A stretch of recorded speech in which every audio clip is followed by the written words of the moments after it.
오늘 우리에게 주시는 말씀은 창세기 28장 16절에서 17절입니다. 야곱이 잠을 깨어 이르되 여호와께서 과연 여기 계시거늘 내가 알지 못하였도다. 이에 두려워하여 이르되 두렵도다. 이곳이여 이것은 다름 아닌 하나님의 집이요 이는 하늘의 문이로다 하고. 아멘. 하나님의 말씀입니다. 오늘 말씀을 전해주실 강사님은 언제나 청년 예수동행 운동을 위해 간절히 기도해 주시는 선남목자교회 유기성 담임 목사님이십니다. 나오실 때 함께 하나님께 영광 돌리고 목사님을 환영하는 마음으로 큰 박수해 주시길 바랍니다.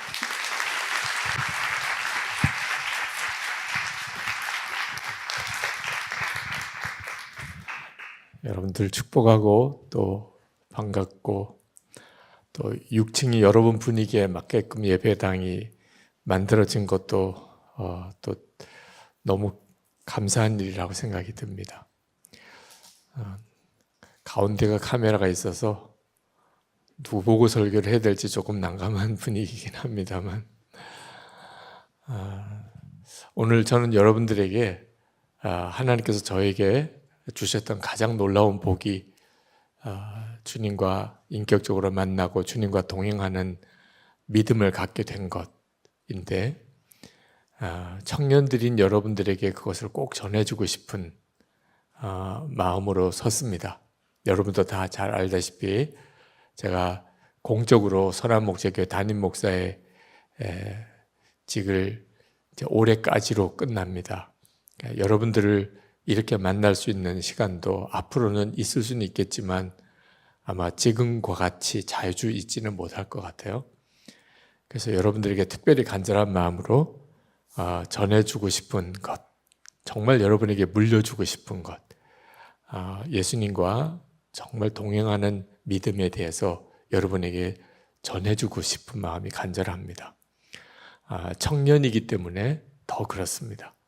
주님과 동행하는 눈이 만약 제가 여러분과 같은 청년의 때에 그 눈이 지금과 같이 열렸다면 그러면 아마 제 삶은 또 한 번 완전히 새로워졌을 거라고 생각이 듭니다. 그런 점에서 마음의 간절함이 있습니다. 여러분들 중에 예수님과 동행하는 믿음을 잘 물려받을 수 있는 사람이 누굴까? 혹시 오늘 말씀을 같이 듣고 나누는 중에 여러분의 마음에 나에게 분명히 목사님이 말씀하시는 주님과 동행하는 그 믿음이 내게 분명하게 임했습니다. 제가 붙잡았습니다. 그런 분이 혹시 계시다면 저한테 문자라도 주세요. 제 문자를 모르면 그냥 박우영 목사님이나 유재일 목사님에게 전해주면 저에게 제가 여러분의 이름을 들어도 제가 알 리는 잘 없지만 몇 사람이나 있을지는 좀 궁금합니다. 여러분 중에 몇 사람이나 또 혹시 영상으로 지금 이 집회에 참여한 청년들 중에 내가 예수님과 동행하는 그 믿음에 눈이 뜨였습니다. 그런 분이 있다면 저에게 좀 알려주면 그러면 오늘 저녁 늦은 시간에 여러분과 함께 말씀을 나누는 일에 보람이 되겠다고 생각이 듭니다. 저는 여러분들에게 굉장히 어려운 문제들이 많이 있을 거라고 생각을 합니다. 물론 구체적으로 여러분들이 겪는 어려움을 제가 다 이해할 수도 알 수도 없는 노릇이긴 하지만 나이가 많이 든 저도 문제가 많고 청년들인 여러분들에게도 문제가 많은 것이 어쩔 수 없는 우리의 현실이죠. 저는 여러분들의 지금 겪고 있는 문제에 대하여 그것을 작게 만들어주거나 또는 그것을 없게 해줄 수 있는 힘은 없어요. 그러나 여러분들이 가지고 있는 문제보다도 비교할 수 없이 크신 주님을 만나는 눈을 뜨게 해줄 수는 있어요. 문제는 똑같은데 문제보다도 훨씬 크신 하나님을 만났기 때문에 문제가 아무것도 아닌 것처럼 여겨지는 역사가 있습니다. 그래서 여러분들 하나님께 기도할 때 여러분의 문제를 없게 해달라든지 또는 문제를 작게 해달라고 기도하는 기도는 거의 응답이 안 됩니다. 왜냐하면 그 문제는 여러분을 위하여 유익함이 있기 때문에 그 문제까지 없어져 버리면 오히려 여러분에게는 해로울 수도 있기 때문에 하나님께서 여러분에게 여러 가지 문제들을 허락하십니다. 겪도록 허락하시는 거죠. 하나님이 문제를 주시는 것이 아니고 여러분이 여러 문제가 있는 상황을 허락하시는 거예요. 근데 하나님께서 그냥 문제를 겪게만 하시는 게 아니고 그 문제보다 비교할 수 없이 크신 하나님을 여러분에게 알게 하셔서 그 문제를 능히 이기게 하시는 거예요. 아브라함이 고향 아비집을 떠나서 이방, 자기로서는 이방이죠. 가나안 땅으로 가게 됩니다. 그때 당시에 아브라함에게는 엄청난 어려움이죠. 근데 하나님을 만났기 때문에 고향 아비집을 떠나서 가나안 땅으로 이주해 가는 일을 아브라함은 능히 감당합니다. 이삭을 바치라는 시험도 그래요. 그 시험이 말할 수 없이 큰 시험이죠. 그런데 아브라함이 하나님을 정말 믿었고 알았기 때문에 그 시험을 능히 이깁니다. 야곱이 오늘 읽은 본문의 야곱이 고향 집을 떠나서 삼촌 집으로 형 에서를 피해서 도망가는 장면이에요. 야곱에게는 말할 수 없는 어려움입니다. 그런데 야곱이 이 어려운 형편을 어떻게 이겼나? 하나님을 만나기 때문에요. 그가 고향을 떠나서 삼촌 라반 집으로 안 가도 되는 상황으로 하나님 만들어주지 않으셨어요.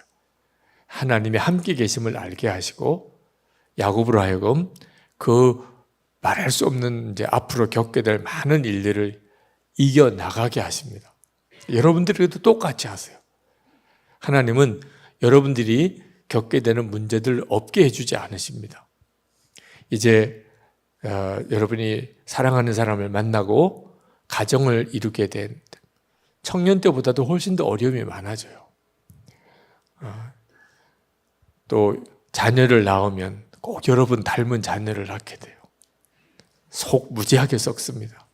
여러분 부모님 속 썩은 것처럼 여러분도 속을 썩게 돼요. 네. 무자식이 상팔자다 이런 말도 나오고 가지 많은 나무 바람 잘 날 없다 이런 말도 나오게 돼요. 하여튼 여러분이 살아가는 동안에 겪게 되는 어려움은 영화를 보든 드라마를 보든 소설을 읽든 다 여러분도 알 만큼 알 거예요. 근데 하나님을 만나면, 주님을 만나면, 주님과 동행하게 되면 완전히 상황이 달라져 버립니다. 성경에 나오는 모든 이야기가 그렇습니다. 다윗이 골리앗을 만났죠. 어떻게 싸워 이길 수 있어요? 소년이고 구척장신 거인 3m 가까운 키의 거인인데 그런데 하나님을 믿으니까 그러니까 능히 골리앗을 이기잖아요. 야곱이 하나님의 복을 받아야 되겠다. 하나님이 복을 주셔야 된다. 그런 믿음이 있었어요. 야곱, 이삭에게 아들이 둘이 있었는데 쌍둥이에요. 에서와 야곱. 그런데 하나님의 복을 받아야 된다는 생각에는 차이가 있었어요. 사실 에서가 장자니까 장자 축복권이 있습니다. 요즘에는 그런 것이 굉장히 많이 희석이 됐지만 그래도 우리나라의 유산 물려받는 민법에 의하면 맏아들이 받는 몫이 커요. 부모를 모셔야 된다는 무슨 사회적인 어떤 인식 때문에 그랬는지 그 옛날에는 더 그랬죠. 근데 에서는 하나님의 복을 받아야 된다는 생각이 희미했어요. 야곱은 하나님의 복을 받아야 된다는 생각이 굉장히 강했어요. 아마 둘째였기 때문에. 자기는 장자 복을 받을 수 없다는 것 때문에 더 그랬었는지 모르지만 거의 집착에 가까운 생각을 가지고 있었습니다. 그래서 결국은 형 에서가 사냥 갔다가 피곤해서 돌아와서 배가 고파서 돌아왔는데 마침 야곱이 엄마를 도와서 팥죽 끓이고 있다가 팥죽 좀 나한테 한 그릇 달라. 그런 형 에서에게 불쑥 형 장자 곧 나한테 줘. 그럼 내가 팥죽 줄게. 이렇게 말이 나와요. 마음에 늘 그게 소원이었으니까 그 순간에 그런 말이 나오죠. 형 에서는 배가 고픈데 장자 복이 뭔 소용이 있어. 하나님이 주시는 복이 형 에서에게는 공허하게 들렸어요. 여러분 중에도 그런 분들이 있을 겁니다. 하나님이 복을 주신다. 그래서 뭐 축복 기도를 받자. 아유, 그게 뭘 의미가 있어. 당장 내 손에 돈 10,000원이 중요하지. 이런 사람들이 있습니다. 이 복을 받는다. 그 너무 공허하게 느껴지는 거예요. 에서가 그랬어요. 그래서 장자권을 가지고 있는데도 말 한마디도 그렇게 경홀하게 하는 거예요. 그래, 너 가져. 그러니까 야곱이 장자권을 그렇게 해서 샀는데 사실 아무 효력이 없는 겁니다. 무슨 뭐 문서를 작성한 것도 아니고, 장자복을 주는 사람은 아버지 이삭인데 이삭이 동의한 것도 아니고, 자기들끼리 그냥 마치 어린애 장난하듯이 이야기를 나눈 거지만 하나님의 복에 대한 갈망이 달랐던 거예요. 결국은 야곱이 아버지 속여가면서 형 에서 대신에 장자 복을 받습니다. 아버지가 눈이 어두워서 앞을 못 보게 되는 상황이 되니까. 자, 그래서 이제 장자 복은 받기는 받았는데 형 에서가 나중에 그 사실을 알고 슬쩍 놀란 거예요. 그 대수롭지 않게 생각을 했지만 마치 뺏겼다고 생각하니까 그제서야 아까웠는지 아버지한테 자기한테 장자 축복해달라고. 근데 이삭이 내가 이미 복을 야곱에게 다 주었는데 어떡하냐. 그때 막 죽이겠다고는, 형 에서가 동생 야곱을 죽이겠다고 나서는 거예요. 그제서야 야곱이 이러다간 진짜 죽겠구나. 형 에서의 성격도 알고, 그리고 그 말하는 것과 표정을 보니까 진짜 죽겠다고 생각해서 급히 도망을 갑니다. 나중에 이제 형 에서를 만나서 그때 상황에 대한 이야기를 할 때 야곱이 뭐라고 이야기하냐면, 내가 그때 지팡이 하나만 가지고 떠났다는 거예요. 거의 한 800km가 되는 거리, 삼촌 라반의 집으로 엄마 리브가가 보냅니다. 자기 오빠 집으로 보내죠. 근데 800km나 되는 거리예요. 그 먼 거리를 그 옛날에 그냥 걸어서 가는 겁니다.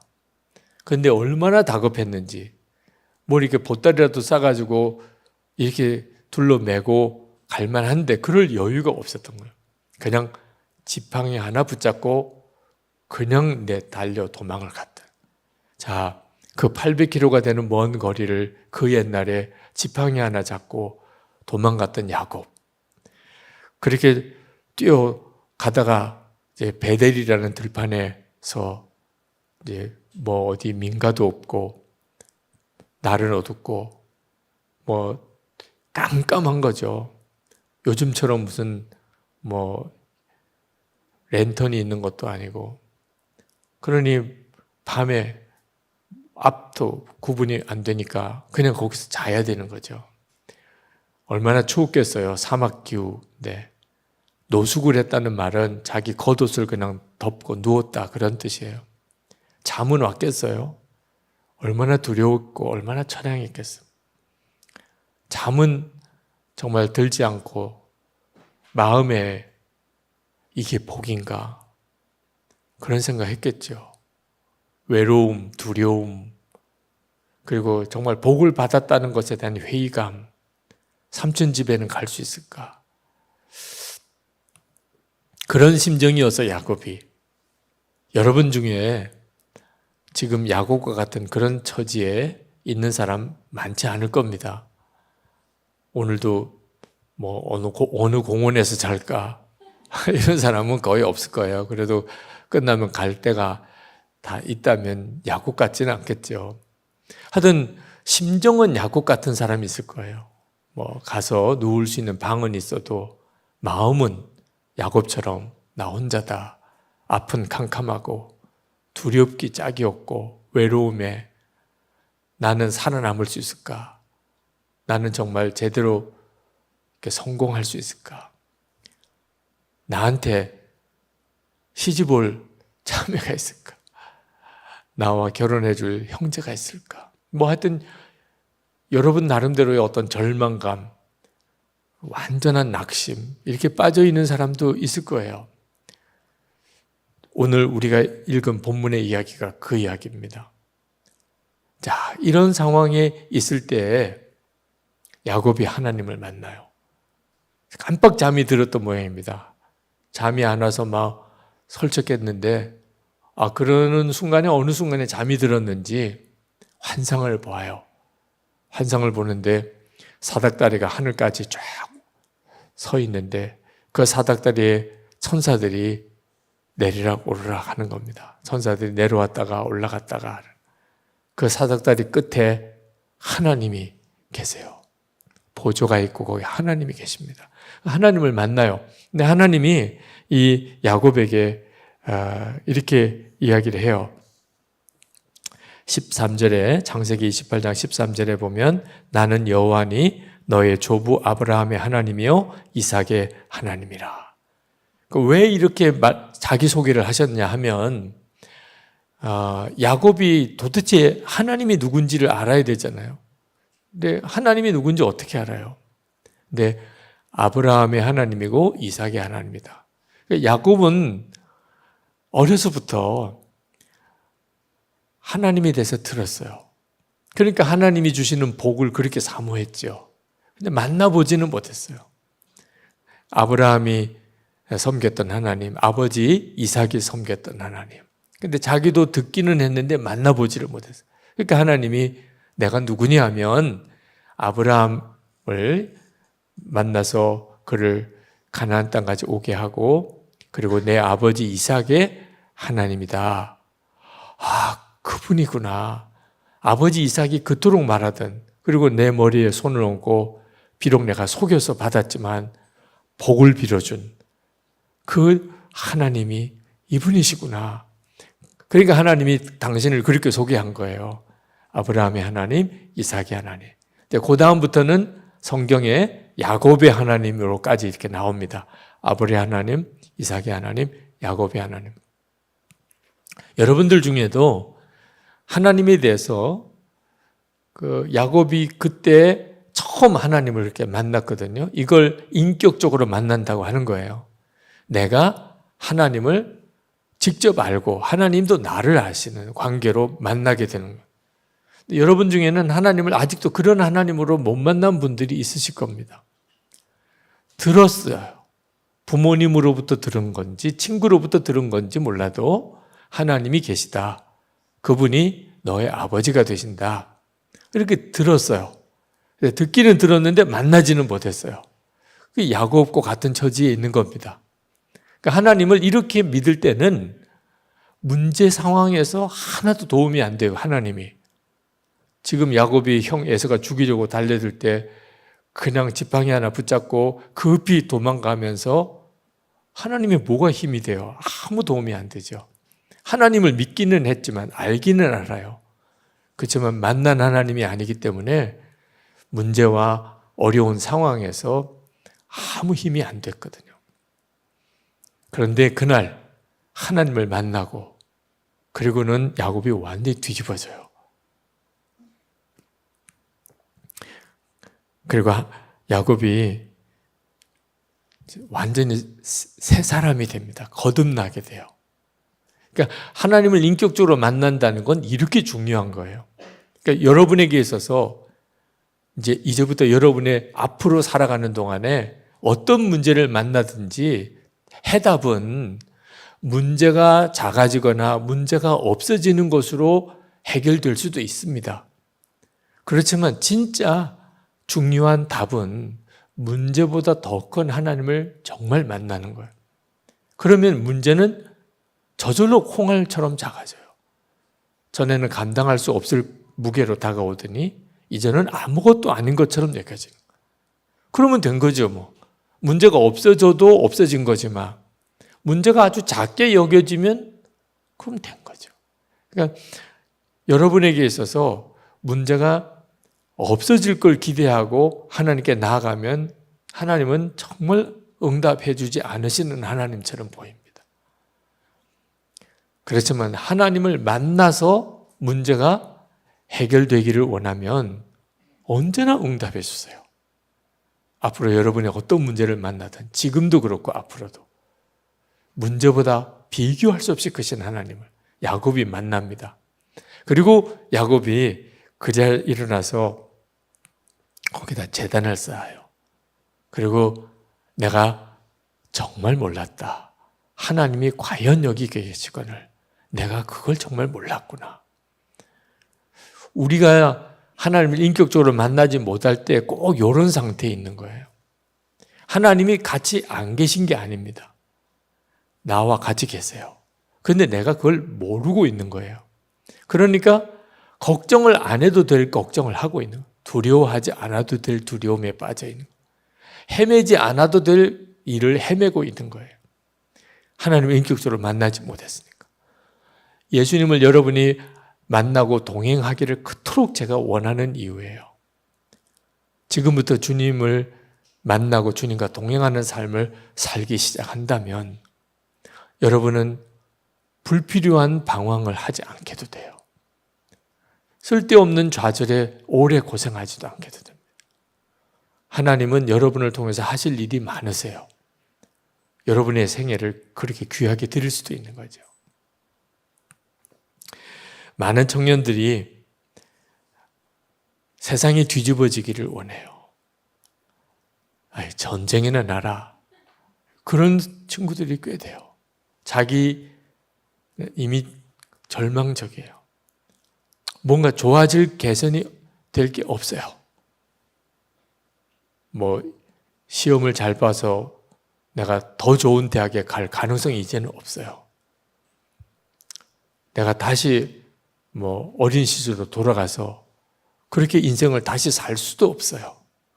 돌아보니까 벌써 나이도 이제 커서 어른이 됐고, 그리고 제대로 때를 놓쳐서 준비도 제대로 못했고, 또 가정 분위기도 썩 좋은 것도 아니고, TV나 이런 데 보면 정말 좋은 여건에 있는 그런 걸 금수저라 그러나요? 그런 인생도 많은데 나는 전혀 그렇지 못해요. 근데 그냥 일반적으로 나 같은 사람은 이제 어떻게 살아서 어떻게 인생이 끝날지 뻔해요. 이렇게 느껴지는 사람이 있어요.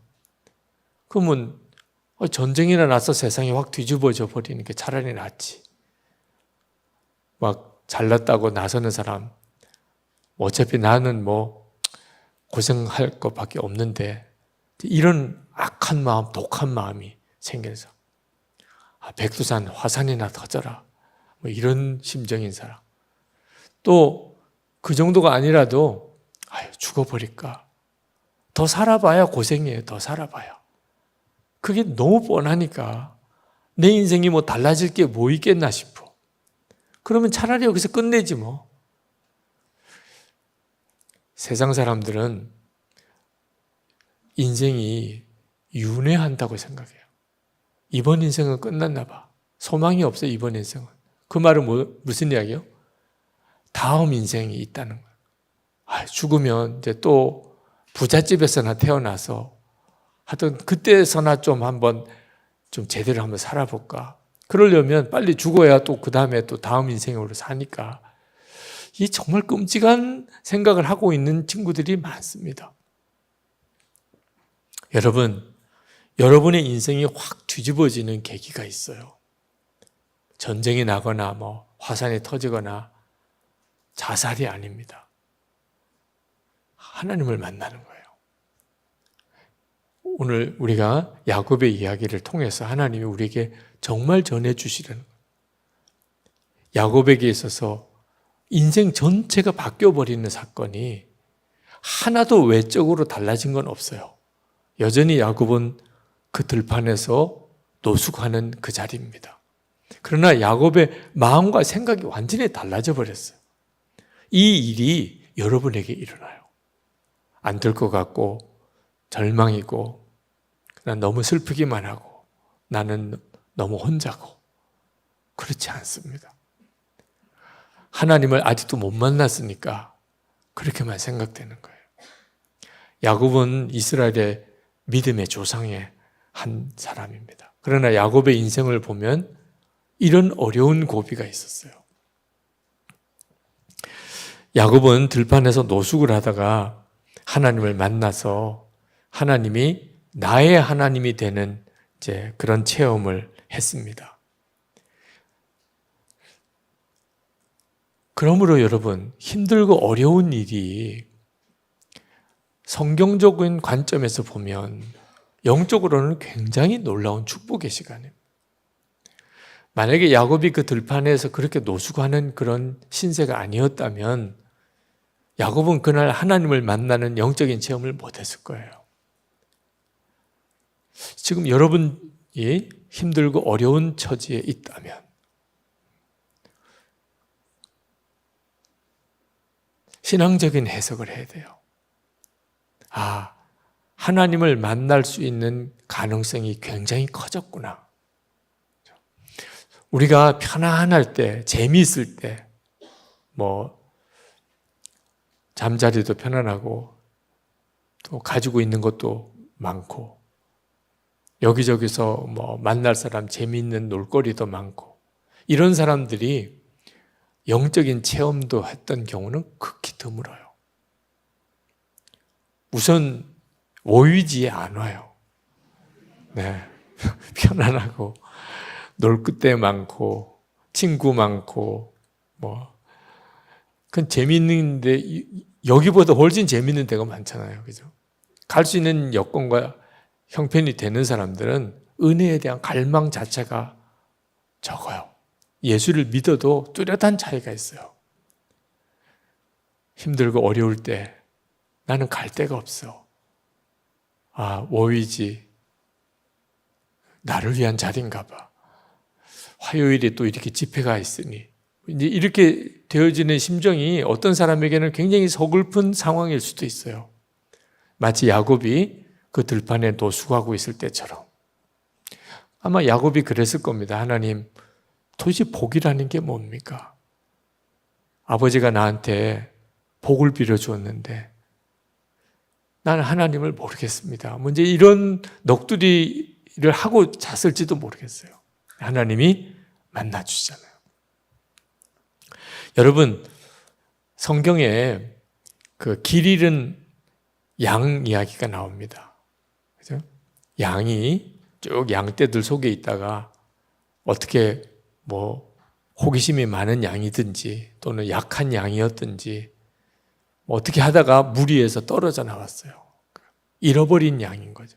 잃어버린 어린 양이 되어서 보니까는 목자도 없고 양떼들도 없고 자기 혼자만 있습니다. 사방에 늑대 소리가 들리고.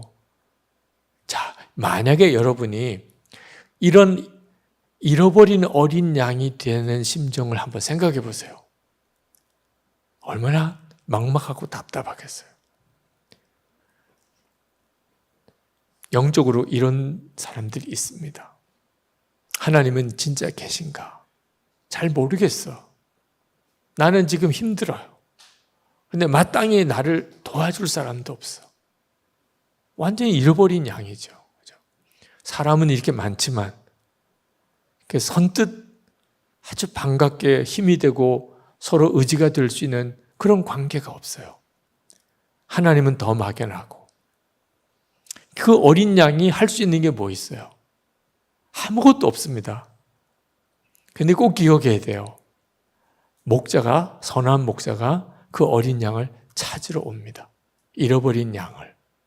그리고 잃어버린 양을 데리고 가요. 그게 성경이 말해주고 있는 우리의 영적인 형편이에요.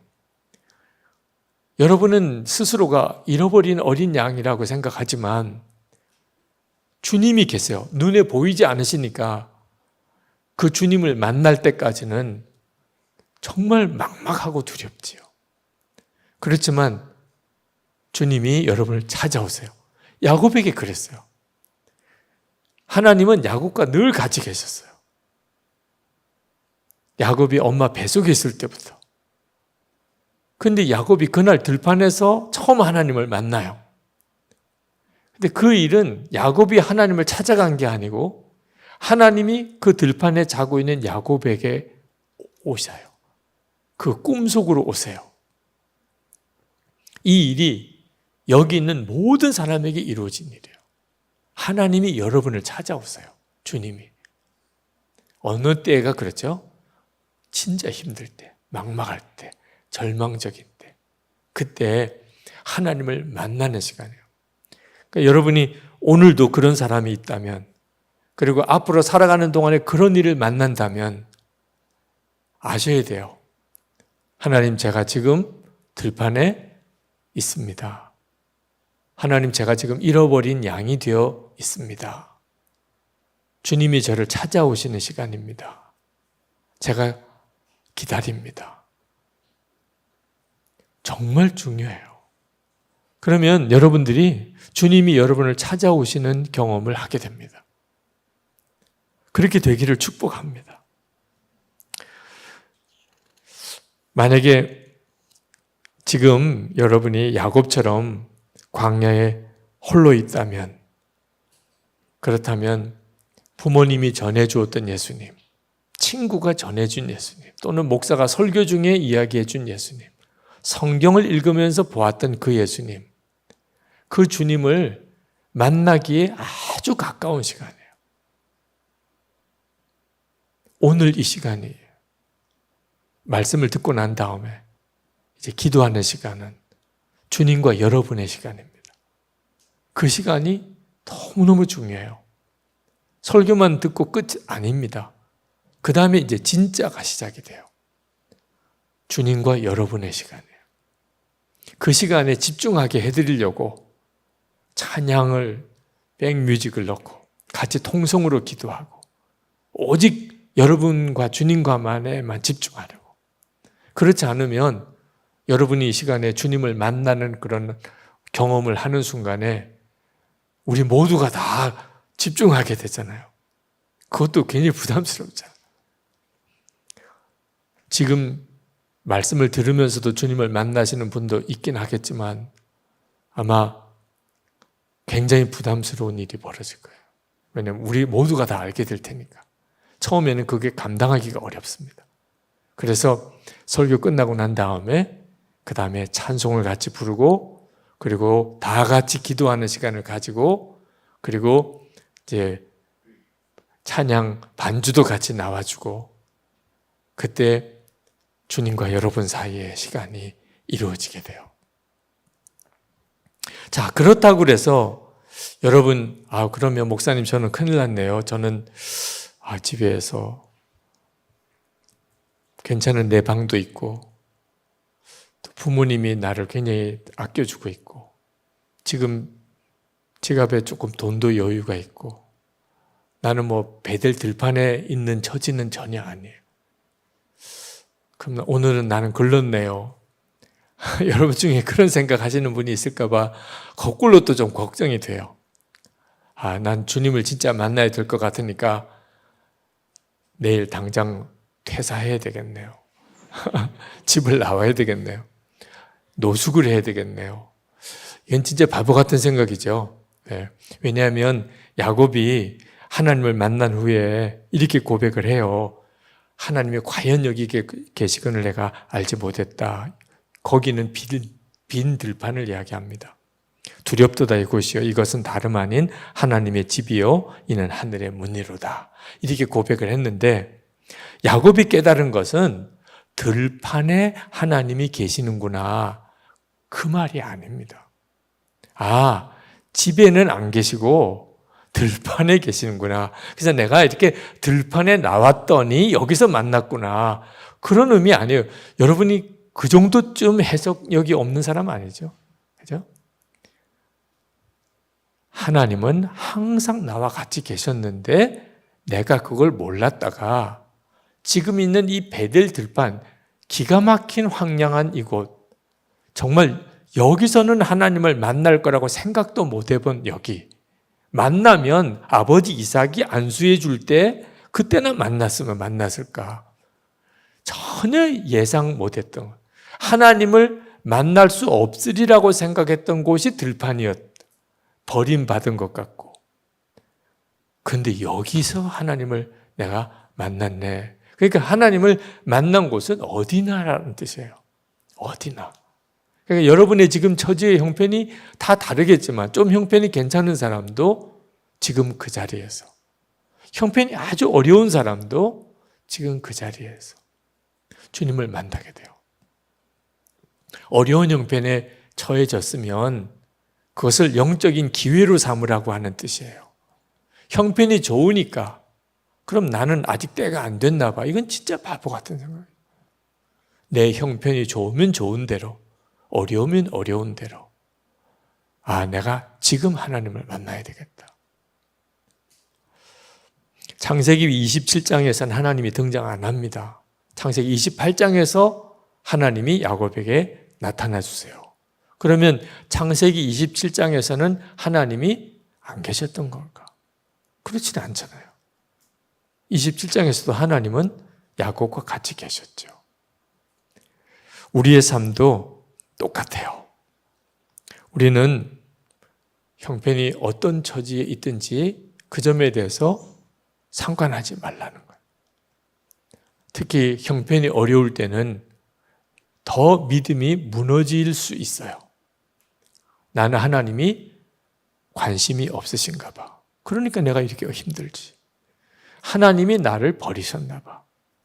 하나님이 나에게는 다가오지 않으시나 봐. 그러니까 내가 이렇게 일이 안 되는 거지. 아니라는 겁니다. 여러분이 성경을 정직하게 읽어보면 다 하나님을 만났던 때가 힘들고 어렵고 절망적인 순간이었다는 거예요.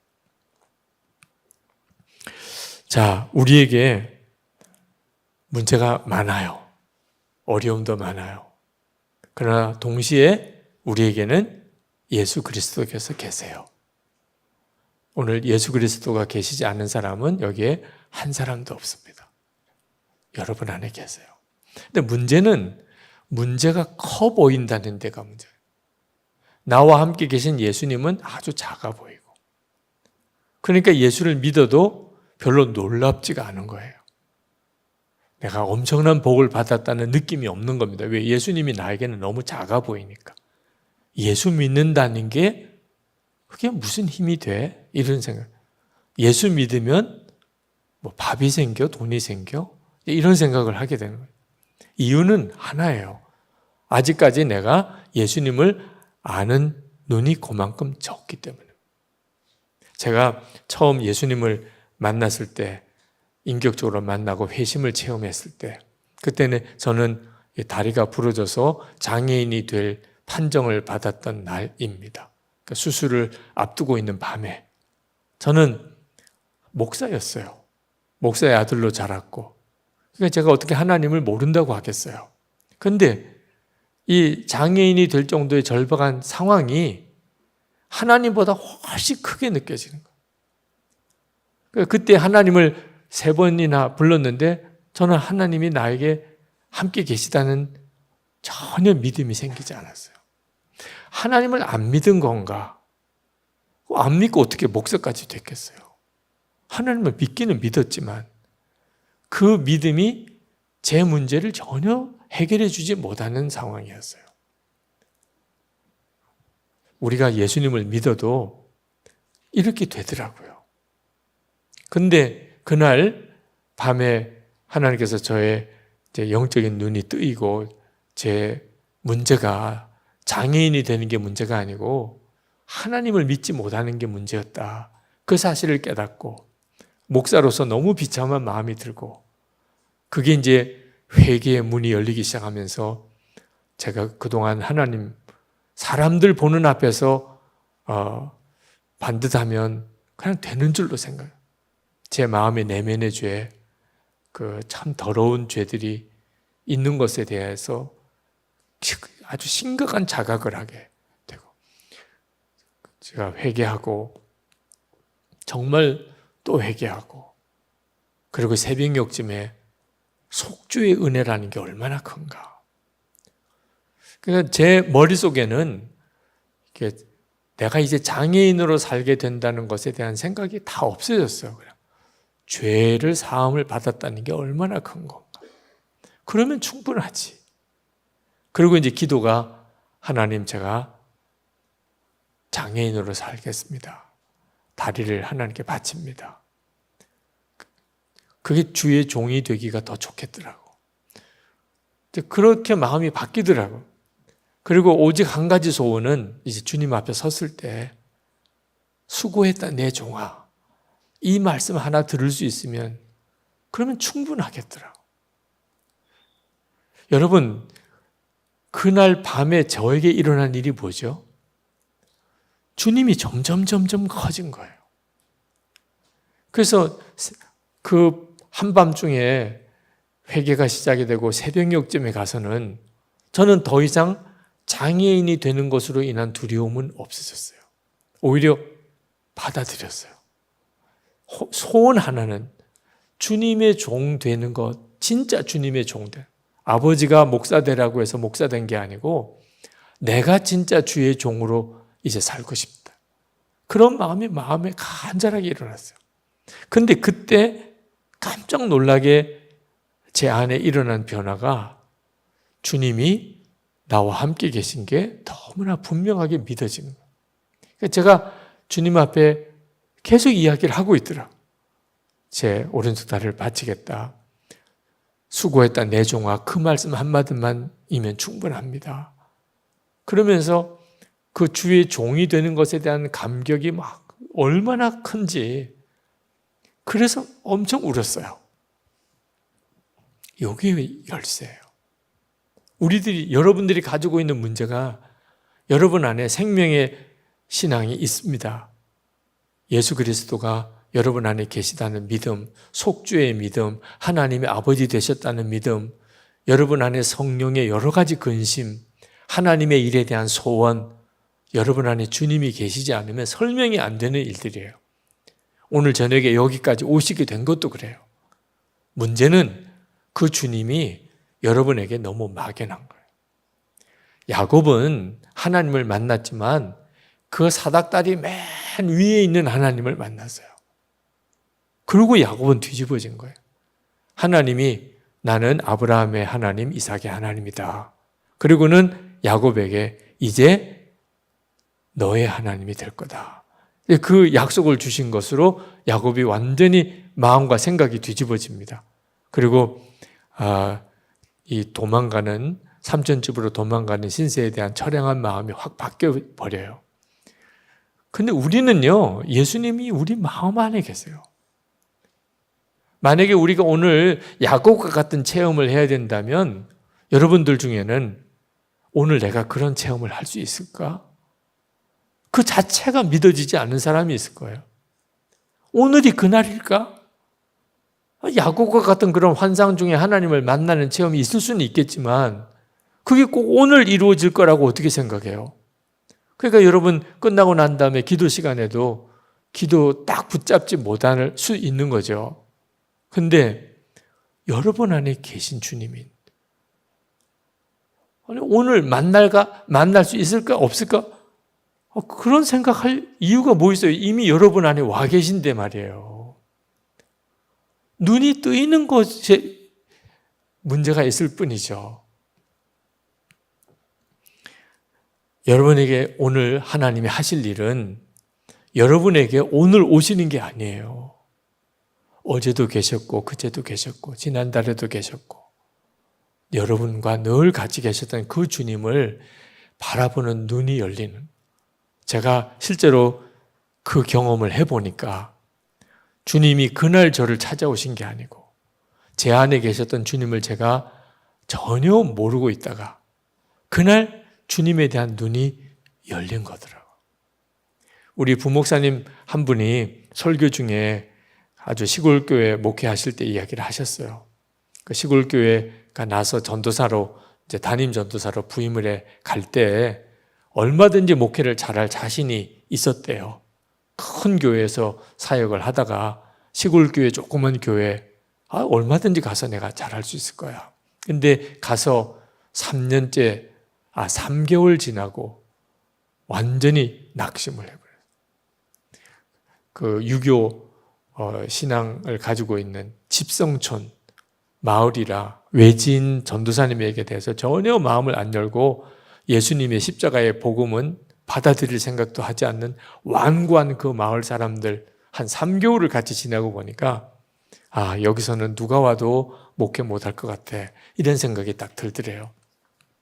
근데 기도하는데 새벽 기도 중에 주님이 그런 마음을 주시더래요. 이 교회는 내가 없는 것 같다. 주님이 없는 것 같다는 거예요. 그 목사님이 그 말을 듣고 엄청 충격을 받았어요. 왜? 자기가 그동안에 늘 설교했던 게 하나님이 우리와 함께 계시다고 설교했는데 정작 자기가 마치 하나님이 안 계신 것처럼 여기는 여건이, 환경이 이래서 도무지 여기는 전도도 못하고 또 교회가 될 수도 없는 곳이야, 이렇게 스스로 생각하고 있는 거예요. 설교는 그렇게 해놓고 자기는 전혀 안 믿고 있었다는 거예요. 그때서 내가 주님을 전혀 믿음으로 바라보지 못하고 있구나 하는 사실을 깨달았다는 거예요. 오늘 여러분들에게도 왜 내가 낙심하고 있지? 환경 탓, 사람 탓, 여건 탓. 주님을 실제로는 만나지 못하니까 그렇게 되는 거예요. 근데 여러분에게서 진짜 중요한 것은 주님을 바라보는 눈이 뜨이는 거예요. 그러면 여러분의 상황과 여건이 완전히 달라지게 돼요. 여러분이 정말 조심해야 될 것은 게으름입니다. 성경에 보면 악하고 무능한 종아, 이런 표현이 안 나와요. 우리는 능력이 없다, 무능하다, 내가 공부를 잘 못했다, 재주가 없다, 실력이 없다, 또는 집안이나 주변 사람 인맥도 다 그것도 능력에 들어가는 거죠. 그런 게 나에겐 전혀 없어. 난 정말 무능해. 근데 성경에 어디도요, 무능하다고 책망받는 사람 없었어요. 약하다, 능력이 없다, 무능하다, 그런 것 때문에 하나님이 책망하신 적이 없어요. 하나님이 책망하신 경우는 악하고 게으른 종이에요. 어느 목사님이 나는 선한 목자라, 예수님이 선한 목자라고 하는 말씀을 가지고 설교를 하시던데 나는 선한 양인가 그런 생각을 해봤대요. 예수님은 선한 목자인데. 근데 생각해 보니까 자기가 선한 양인 것 같지가 않더래. 그게 문제구나 그런 생각이 들더래요. 근데 성경에 보니까 악하고 게으른 종아 이렇게 책망이 있어요. 근데 보니까 자기가 악한 사람은 아닌 것 같아요. 근데 좀 게으른 거는 인정을 할 수밖에 없더라고요. 내가 조금 게으르기는 게으르지.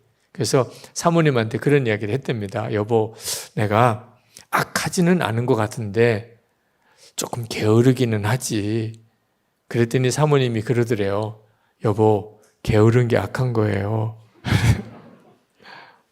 그래서 깨달았다고 그 이야기를 하시더라고요. 우리는 게으른 것에 대한 경각심이 잘 없습니다. 주님과의 관계에서 우리의 문제가 뭐냐면 게으른 거예요. 하나님은 우리가 실력이 없다, 집안이 안 좋다, 또는 머리가 뛰어나지 못하다, 재주가 없다, 전혀 탓하지 않습니다. 오히려 더 가까이 하세요. 주님은 심지어 약한 자를 일부러 택하신다, 미련한 자를 택하신다고까지 해요. 그 점은 전혀 걱정할 필요가 없는, 여러분은 그 점 때문에 걱정하고 좌절하지만 하나님은 여러분에게 그걸 요구하지, 실력 있는 자가 되기, 그건 세상이 요구하는 거예요. 세상이 여러분에게 실력이 있는 자가 되기를 요구하지 하나님은 여러분에게 실력을 요구하지 않아요. 실력이 없다고, 공부를 못했다고, 학력이 안 좋다고 하나님은 나는 너에게 관심, 이렇게 하신 하나님이 아니에요. 단 하나, 게으르면은 못 쓰세요. 게으르면.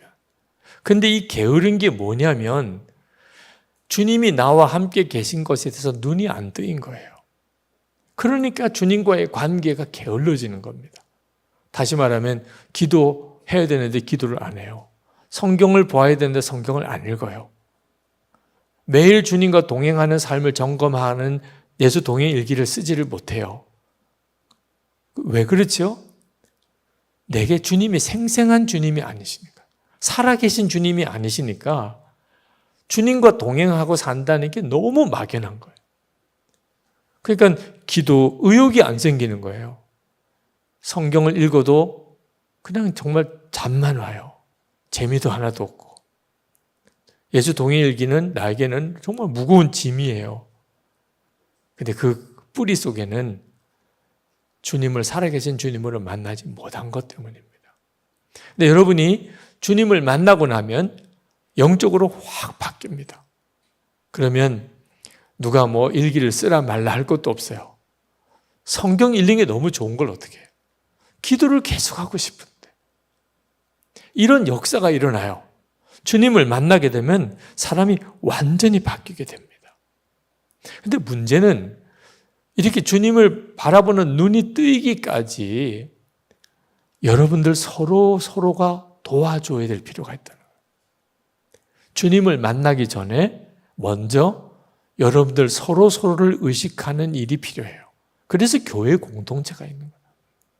예수님과 동행하는 공동체가. 동행일기를 쓰면서 나눈 방이 필요합니다. 계속 주님을 바라보고 살도록.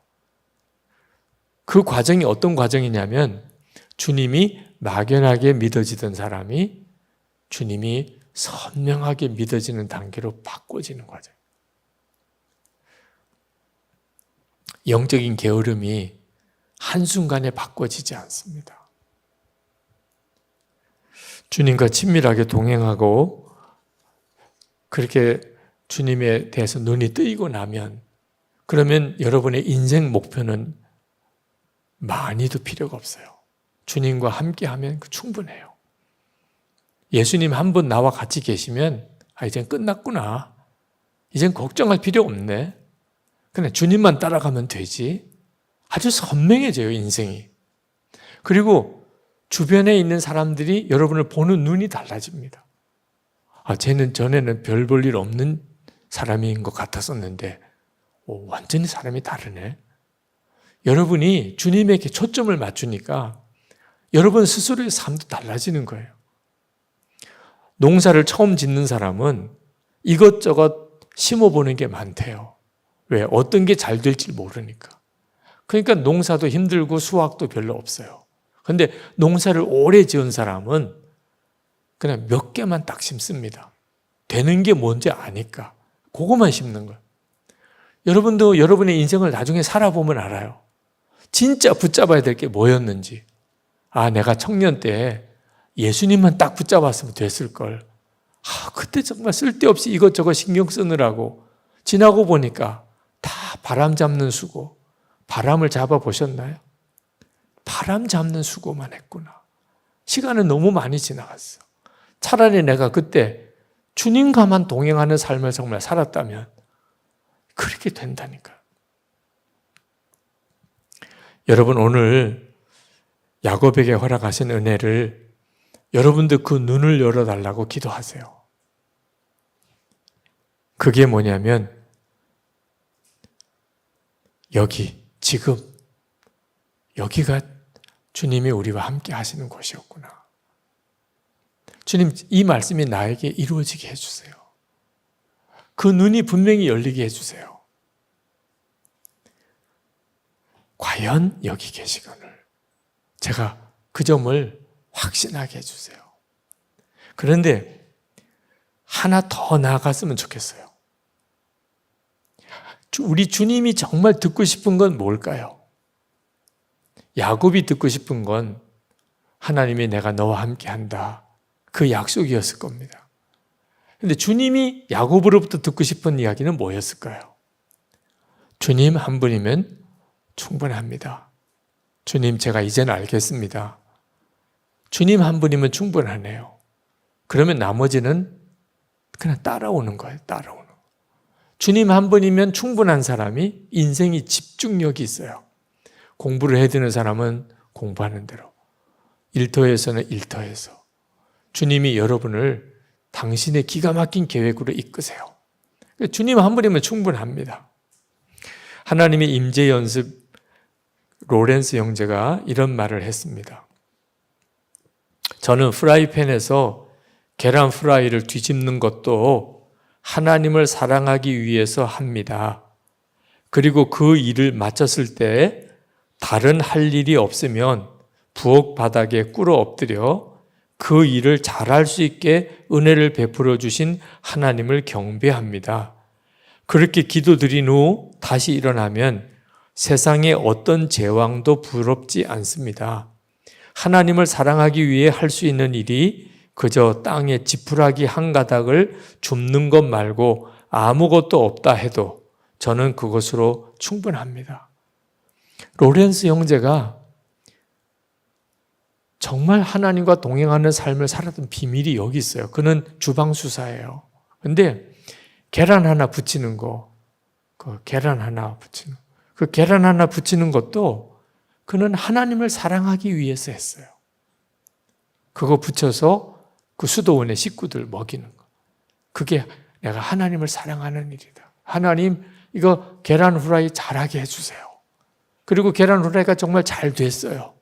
그러면 거기서 주방 바닥에 무릎을 꿇고 하나님께 감사드렸어요.